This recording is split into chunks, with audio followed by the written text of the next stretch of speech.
Good afternoon and welcome to this In the Circle session sponsored by Harworth Group, entitled Building Back Better, and looking at the property and construction sector and how sustainability is being built into the foundations of developments moving forward.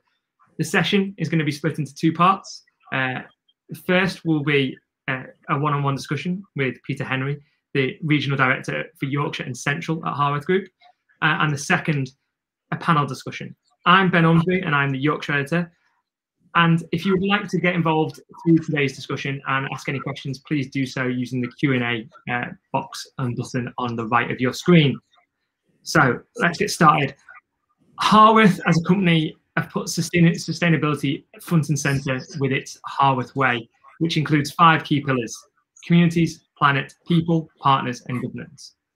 So Peter, thanks for joining me, and let's get started with why is sustainability so important to Harworth? Thanks for having me, Ben, and good to join you. Yeah, look, sustainability has been important to us from the inception of the company, but perhaps for the purposes today, less so with our business in itself, but actually the course of the business, and looking at potentially delivering tens of thousands of homes, millions of square feet of commercial development, and significant renewable energy projects. We have quite a big reach into some fairly carbon-intensive areas in relation to building delivery, remediation of sites, and building occupation and use. There's the transport elements, both personal and freight related. The impacts that we have on ecological areas in terms of biodiversity and the like, but also the societal impacts we have, both within our new developments, given the scale, but also the impact on the wider communities.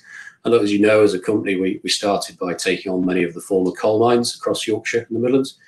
And invariably, they had a pretty long and heavy industrial past, which kind of manifested itself in significant and really complex practical problems in safely closing the mines and then bringing the land back into use. They were also at the heart of their communities. They were incredibly significant to people's lives, even till very recently. And that was very clear to see to us as we progressed through some of the processes.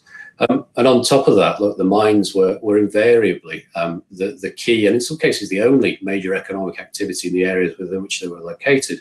And look, I think it's fair to say that we didn't start with a grand plan around sustainability, but as we sort of led through our behaviours and what we did on these sites, we kind of built on that sheer complexity and scale and the challenges that we faced, and in dealing with those environmental, societal and economic challenges, we in some cases deliberately, and being honest, in some cases inadvertently, rooted our regeneration plans and our onwards plans in what are now the 3 pillars of sustainable development. And we became very aware very quickly of our impact of our work, both locally and regionally. Does that make me an expert in sustainability? Absolutely not. And look, in the context of some of the experts today and some of the rest of the speakers, that probably highlights it a little bit more. But what it does mean is that through the work we've undertaken, we have a significant amount of practical experience in a huge range of areas, both successes and failures from a sustainable development perspective, specifically in the north of England with the challenges that then applies. And we are looking at over the next few years how we apply that to the coming challenges. And look, the term sustainability in its various forms of understanding and evolution has had numerous different meanings, drivers and agendas. And you and I were chatting a minute ago just about the ESG agenda, and look, that's the latest buzz acronym, if I'm being honest. But in reality, that's just an evolution of the sustainability challenge that we've all become increasingly aware of in our personal and our business lives. And sadly, I'm getting a little bit old now, and I can remember back parts of my career, and the code for sustainable homes 10 years ago was the right intent at the wrong time. Society wasn't ready. Attitudes weren't really there. And let's be honest, the technology wasn't ready. I think all of those things have moved now quite significantly. And now as a business, when we're looking at the delivery of net zero, particularly in the context of the North and to be honest, of the levelling up agenda, we need a real recognition of the disparity of challenge of delivering the future homes standards, the changes to transportation, simple things around delivering EV vehicles, what we do with our affordable homes, biodiversity challenges, all of those things added together with the infrastructure that's then needed in the context of the North means that there's a huge disparity in the challenge that we face in the areas we work. against perhaps delivering something in the sort of London region. And that's something that we are on our business agenda looking to really try and address. And we recognise that our long-term impact alongside our long-term involvement, as you know, our developments, some of them started 10, 11, 12 years ago now. And we're pretty heavily vested in making those developments sustainable, both through past performance, but also then how we move those forward. Our business model means that we have to look 5, 10 years hence. So we've been looking at these coming agendas for a long time, and we see real change happening in the next 2 to 5 years. So hopefully that gives you a bit of a feel as to why we think sustainability is important to us as a business. Yeah, and I guess picking up on one of those points that, as you said, your developments can take a long lead on that. You know, what are some of those ambitious ideas that you're bringing forward, or that are being brought forward, that you think can make a real impact longer term? Yeah, sure. I mean, in terms of specific ideas, we're working on a range of areas, and because of the business model looking 5 to 10 years hence, we're looking heavily at specific examples. Our renewable energy portfolio. We currently have a portfolio that can deliver the energy for 75,000 homes. We're looking at moving that on. 300,000 homes plus is the target, but also how we look at the decentralisation of energy and the incorporation of that expertise into our commercial and residential developments going forward. A good example of how we as sort of the property industry are working with the sustainability agenda and the net zero is perhaps the delivery of the nuclear fusion research facility at the AMP.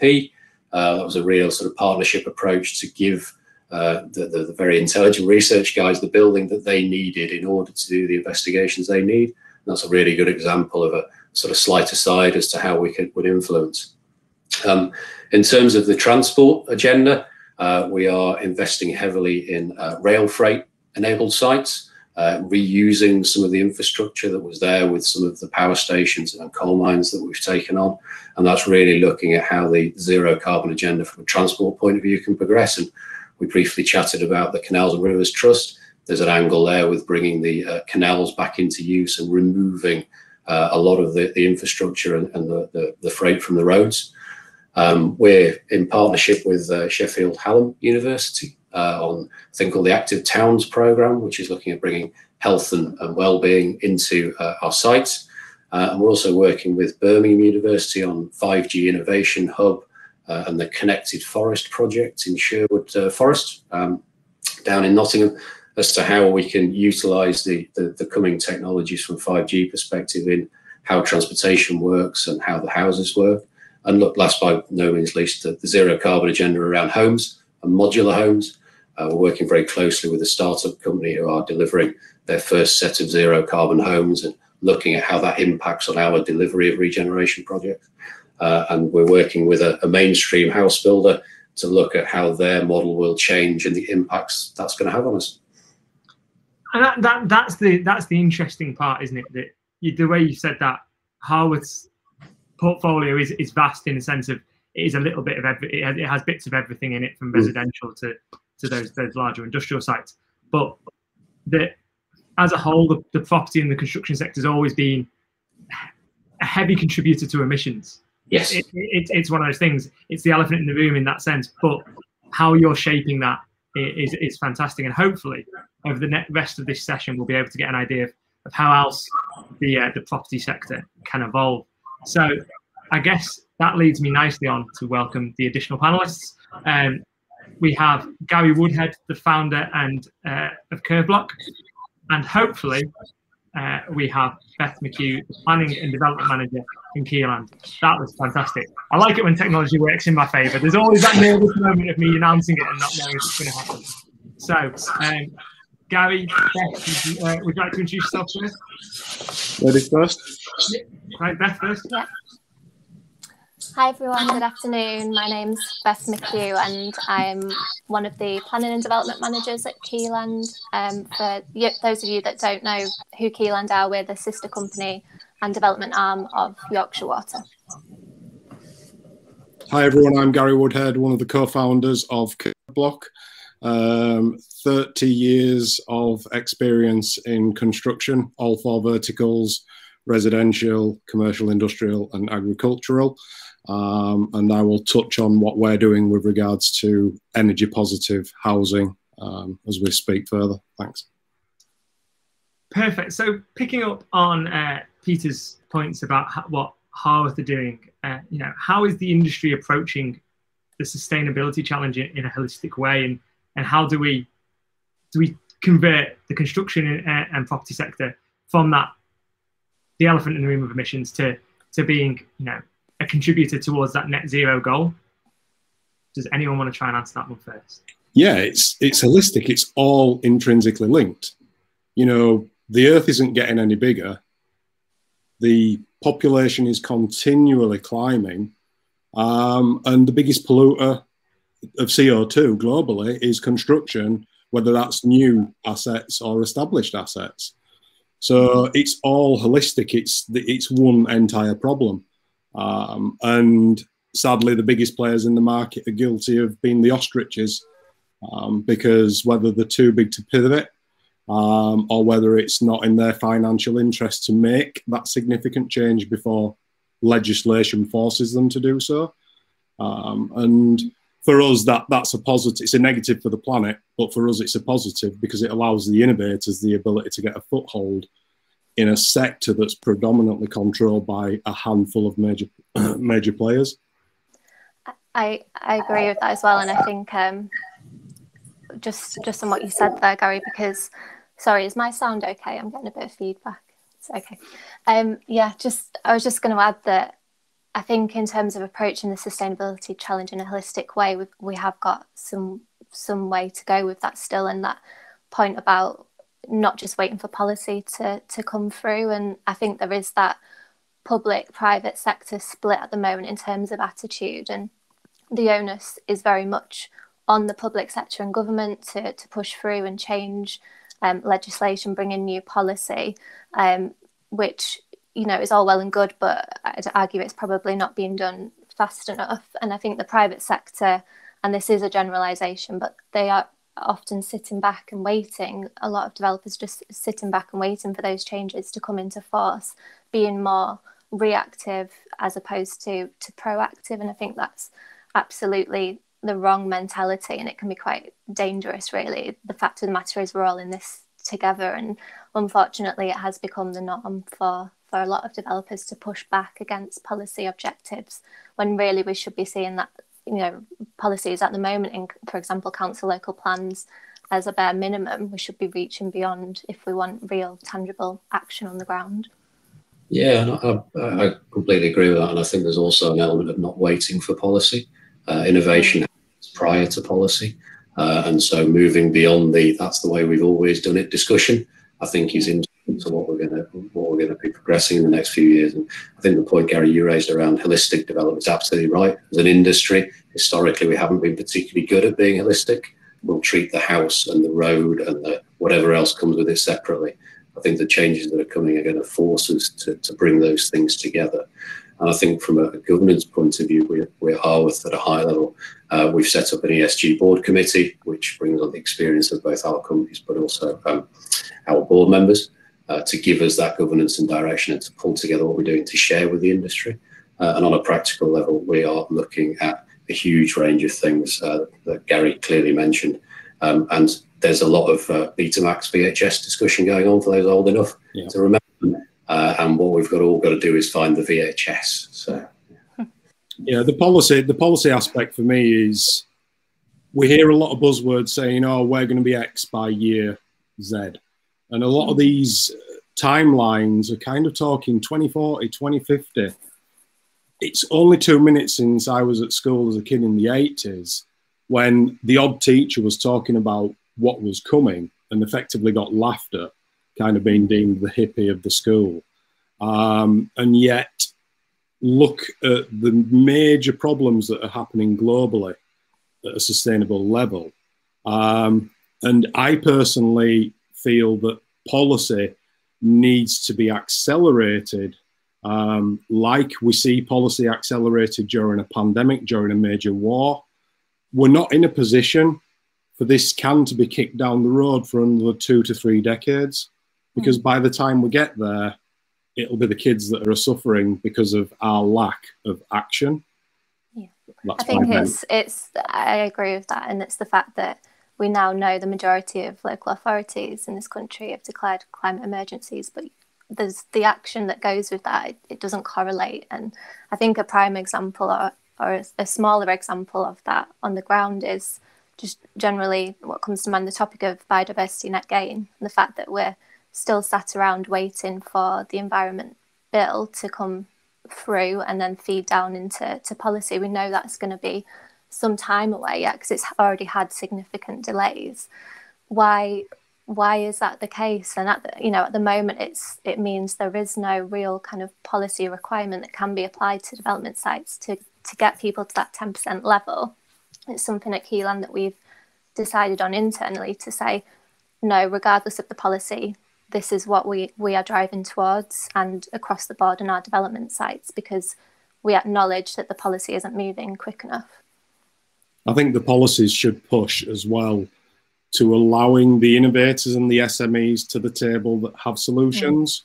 Because the problem that we find, whether you're speaking to Homes England, local authorities, because you're the new kid on the block, even though you have a viable solution, it's very difficult to get to the table to either talk or take crumbs from it, because it's such a dominant industry by the big players.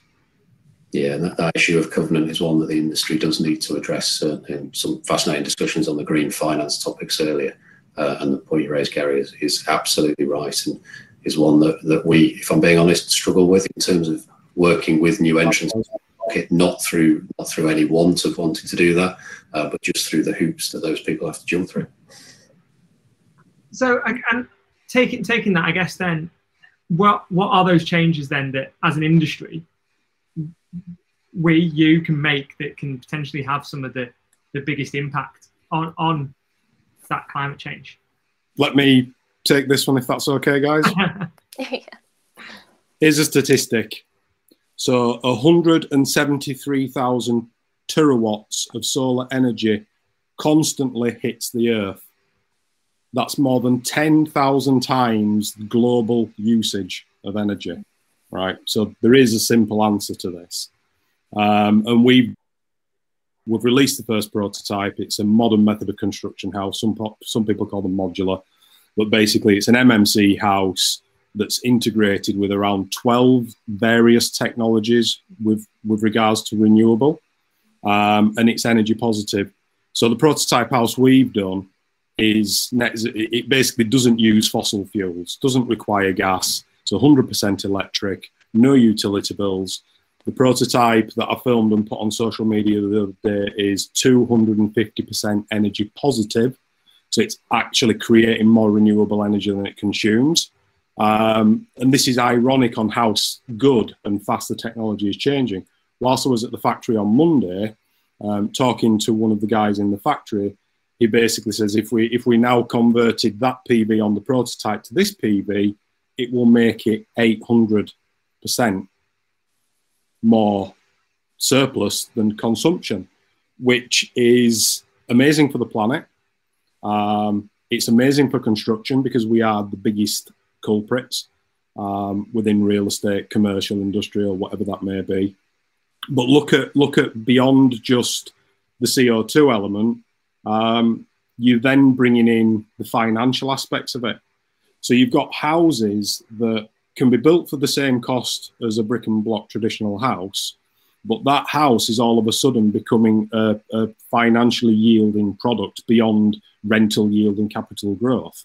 If they're owned privately and they're let out, the energy can be sold to the tenants, the surplus can be sold to the grid, so it goes to a 4-yield asset. For housing associations, it's effectively putting money in their pocket by doing the right thing and actually having carbon negative assets on their portfolio. For the homeowners, it's helping them financially because it's removing the utility bill cost of life. It's putting more money in the pocket if they choose to sell it back to the grid, which decarbonises the grid. It also stimulates the adoption of EVs if they choose not to sell it and charge electric vehicles. So there's so many positives. But for us, like Peter says, trying to get on the radars as innovators and SMEs is very difficult. And hopefully our journey has certainly been like the Forrest Gump scene where he goes jogging. It was literally just a handful of us. And then all of a sudden it looked like a 10K run, and it's now looking like it's going to be potentially be a London marathon. But we're still years and years of hard work and effort trying to educate everybody in general to accelerate this, because the solution is available. It was available 10 years ago. It just wasn't commercially viable because the tech was clunky, the tech was costly. But as more and more adoption occurs, the tech naturally gets better, but the cost reduces. And we're now on the edge of this energy positive space absolutely blowing out of the water the traditional brick block CO2 positive construction methods. I think, Gary, just on the education point, there's an interesting bit in the chat. Sorry, Ben, I was reading the chat. Whether buyers of new homes actually look at the energy performance, what that means for them, both in a society perspective, but also in a cost basis. And my view is at the moment, the answer is probably not that many people do.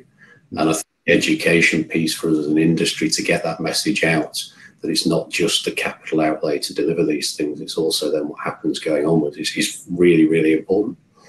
And actually that ties into another question that's come in, I guess. That education piece is the education to the consumers, but obviously the skills that you're talking about with the new technologies and things, it requires a new talent pipeline to a degree, because, you know, modular housing and MMC and everything else is going to be built in a new way that isn't the same as the old way, because we want it to be carbon neutral, we want it to be more energy efficient and everything else. So how do you approach training the next generation of talent when we're still evolving and innovating, I guess is a question. It's that natural transition.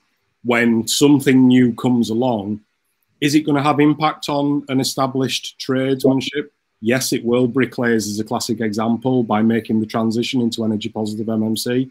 But look at all the new bits of tech and the new skill sets that are needed to do that. And it's the exact same argument when Henry Ford created the production line.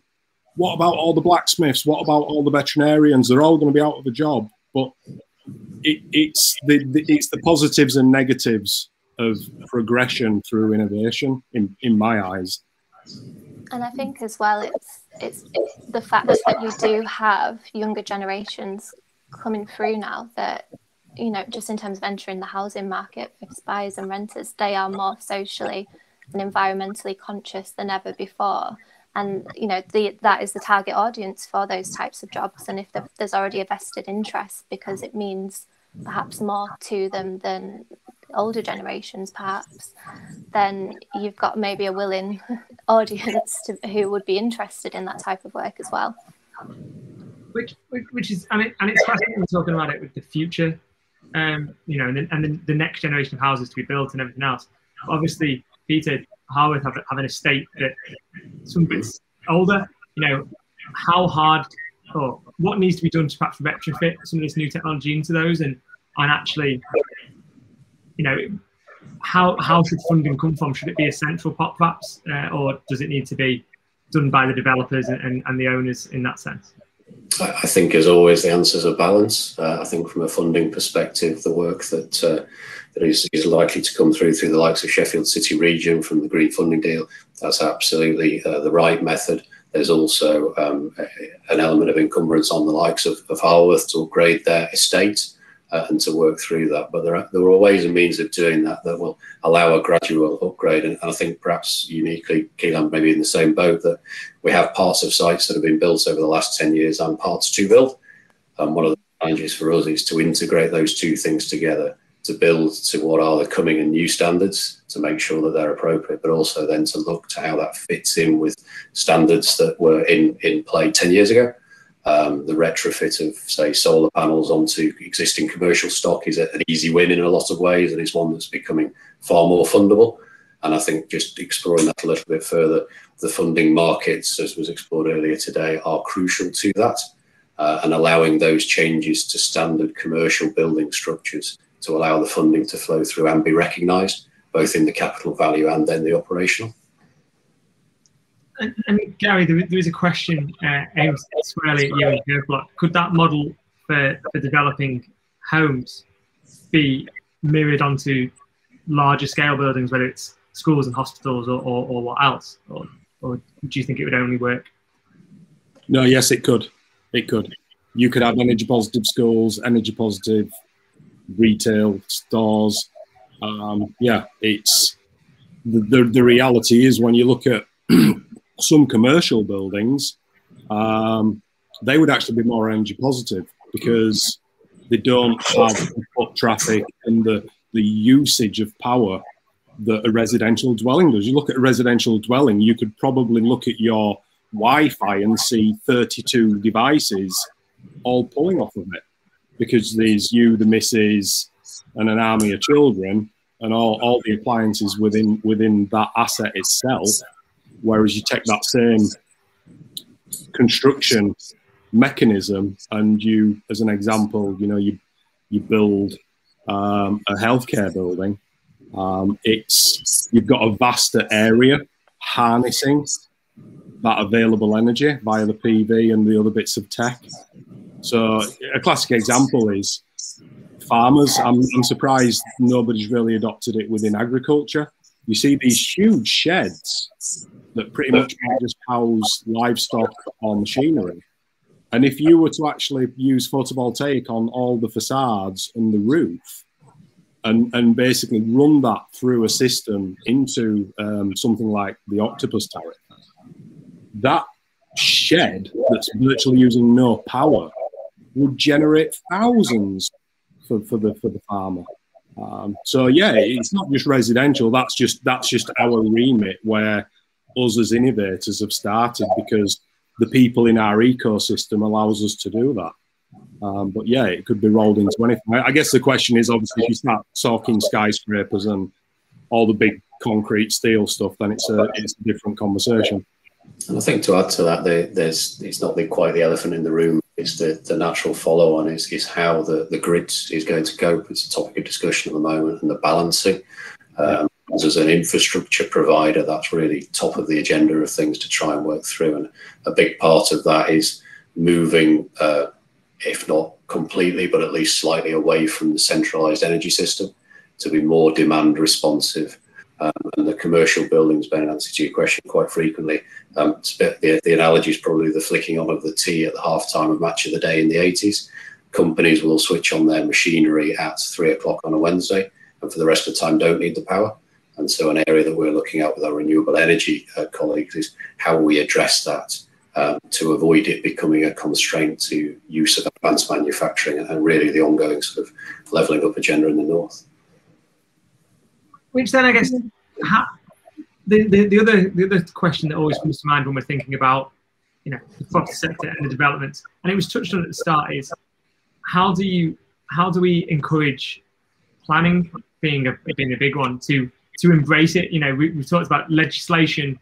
What comes first, chicken or egg, legislation or industry?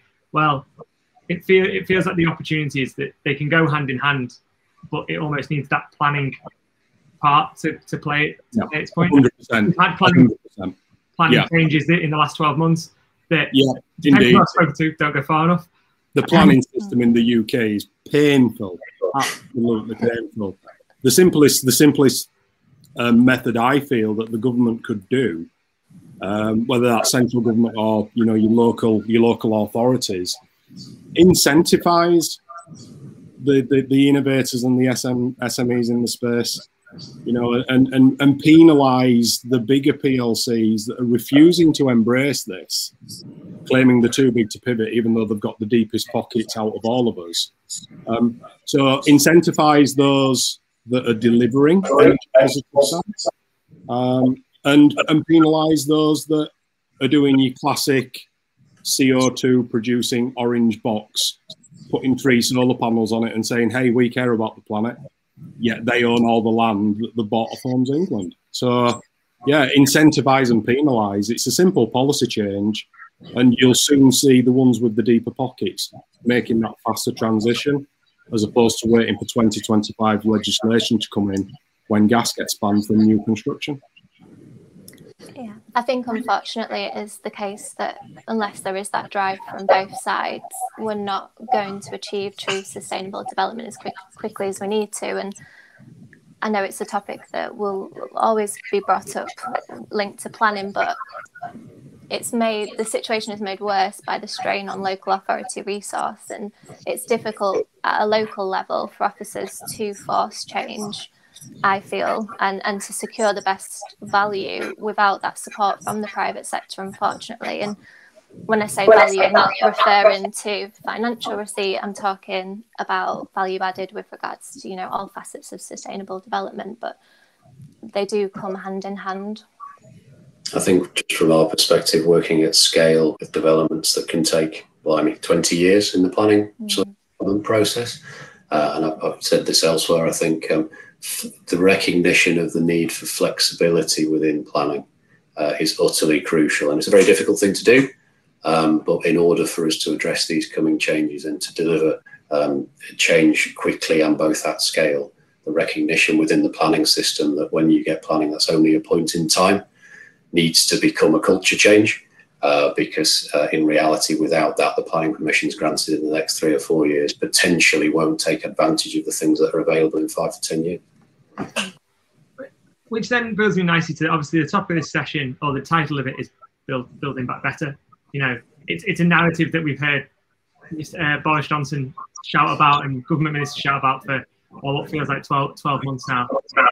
How do we transform that rhetoric into some sort of reality that helps fuel this green industrial revolution that we're talking about, and that is being harnessed as an opportunity for the North and for the UK as a whole? How do we change the rhetoric of, we're coming back stronger than ever, into actually Curveblock succeeding, Harworth doing more with its assets and growing further, Keyland changing the way people look at their land opportunities? For us, we're currently leveraging collaboration and education to push this forward. Talk is cheap when it comes out of Parliament. You can say anything in the world to tick a political box, but it's all about taking action. There's only so much talking you can do, and it's becoming dangerously unbalanced when you look where we are now with regards to sustainable problems globally. So for me, it's collaboration and education, and hope that those elements striving forward will then see parliamentary government bodies hopefully embrace and kind of get on the train with it. I think for me, sorry, Beth, go. Okay. Yeah, I was just going to say, from our perspective, in terms of Keyland and the work we've been doing, I think it's clear to us that we need to move beyond traditional measures of financial value added in the short term, and look at measuring other types of value, in our industry.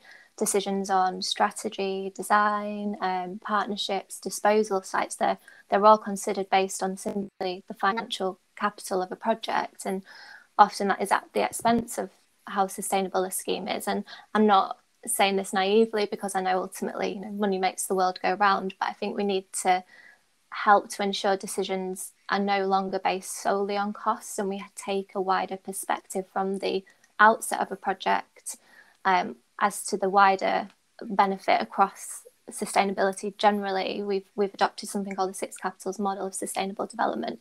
Basically, I won't go into the detail obviously today, but it basically makes us start a project from the outset, set objectives across, yes, financial capital is one of the 6, but then there's all other aspects: natural, human, manufactured, intellectual, social capital.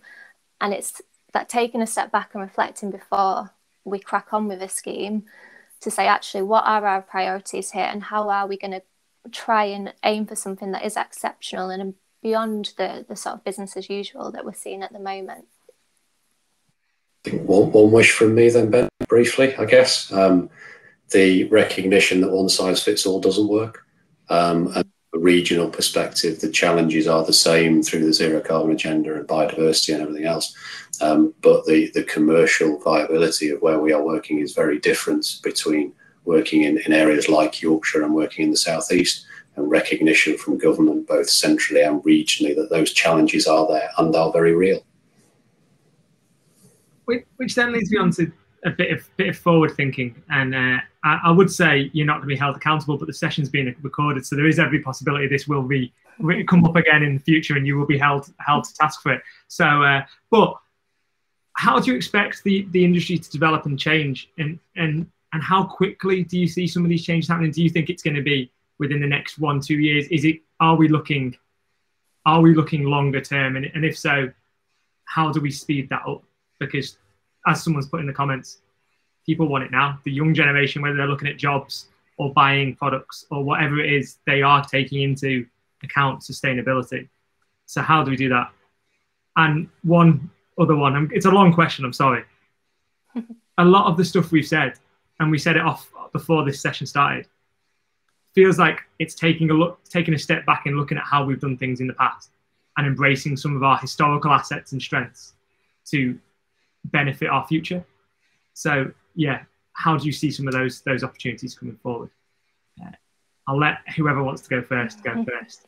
Well, MMC is a fabulous thing when it comes to executing on innovation, because it's roughly 60% faster than traditional.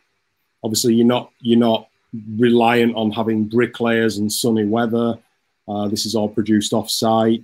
You know, the house that we engineered, the prototype, it took 11 hours to engineer, from delivery to watertight. So MMC actually has the ability to speed this transition up. But again, it's all about adoption and embracement.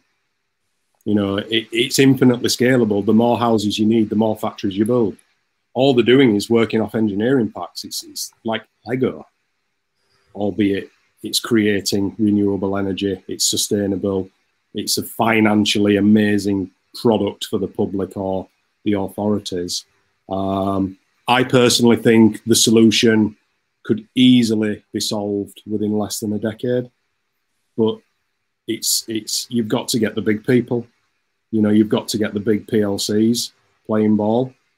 Yes, the innovators and the SMEs will make one heck of an impact, but if the big PLCs are the people that are owning 90% of the land that Homes England tender out, well, there's the problem. I agree on that. I think it's that desire, isn't it, for a more resilient housing mix beyond the volume house builder product that we're seeing dominate. It's something that we are trying to do more about as a land promoter. Obviously, we don't build out ourselves at Keyland, but in the way that we master plan from the outset. So there might be an area of our master plan that is for a volume house builder, but we have the same amount allocated for an SME or a later living provider. We're exploring self and custom build plots, which I think, you know, that's perhaps a topic for another day, but you find that plots that people are, you know, building their own homes come hand in hand with higher sustainable credentials. But certainly getting that housing mix right from the outset, I think, can open up a lot more opportunity. And I think for me applies to commercial development, residential development. We're looking at is the infrastructure side of things. That is changing. It needs to change quicker if we are going to address the grid problems, the removal of gas or conversion to hydrogen, whichever way these things will go. And from a transport perspective, simple things like the move from simple-ish things like the move from petrol to EV demand completely different infrastructure assets, both existing and new, and then the interface between. And I touched on the role that rail and our historic assets, Ben, in terms of canals and the like, can play in terms of freight. So that infrastructure one is an area that I see as being sort of almost a linchpin to the changes in housing, changes in commercial, and then the changes in behaviour as well. So I would really suggest that the industry should focus on that infrastructure element as a real matter of priority. And infrastructure, taking that point, can be a challenge because it's not always within your gifts to be sorting that out. So, how can we? Well, I guess the question is, how do we encourage the right sort of infrastructure improvements when, as you said, some of it is a bit like looking at a VHS versus a Betamax, which I am too young to remember, but I do know the story, so it's all right. But how do we encourage that and give the SMEs and the PLCs the confidence in that what they're going to invest in isn't going to be a redundant asset? Yeah, they have to set a remit when infrastructure is being invested in the UK or whether it's globally. They have to set a remit that when that upgrade is made, it has the capacity for all these new bits of innovation to integrate into it. There's sites that we've looked at that we can't take on because the grid is outdated and it can't take this production of renewable energy, which is just ludicrous. It's like, and there's been cases in the UK where developers have had to strip down the PV because they're generating too much energy that the outdated grid can't accept. Again, it's about when legislation is brought in with regards to the infrastructure, that it's forward thinking and it's ready for innovation, as opposed to building it for just what's here now and ignore what's going to be around in 5 or 10 years. Which then I feel brings us nearly to the end of the session. So I'm going to firstly say thank you to all our panellists, because you've all expressed some hope that our property sector and construction sector can evolve and perhaps stop being the net contributor that it is and do something differently, but also shown, we've got the SMEs and the innovators. We've got the big PLCs who are taking that thought on a long time view. Peter, the stuff you were saying at the start about how you're viewing your land, but also how your history has shaped how you view it, I think is fascinating, and it's great to hear Harworth doing that. And Beth, I think the planning models that Keyland have been working on could really transform that sector. So thank you all for joining in the discussion. And I would like to again say thanks to Harworth Group for sponsoring this session. There's probably hours more we could do, and I'm sure over the coming months there will be further discussions and how the property and construction sector can evolve. If anyone would like to find out more about Curveblock or Harworth and plenty of the other exhibitors, they can do so in the Expo section. You can also utilise the networking function to get in touch with people and have a discussion. The next session will actually be on the rise of re-commerce, and we'll be starting at 3:25. So I think other than that, the only thing I have to say is thank you very much and have a fantastic afternoon. Thanks, Ben. Thanks very much.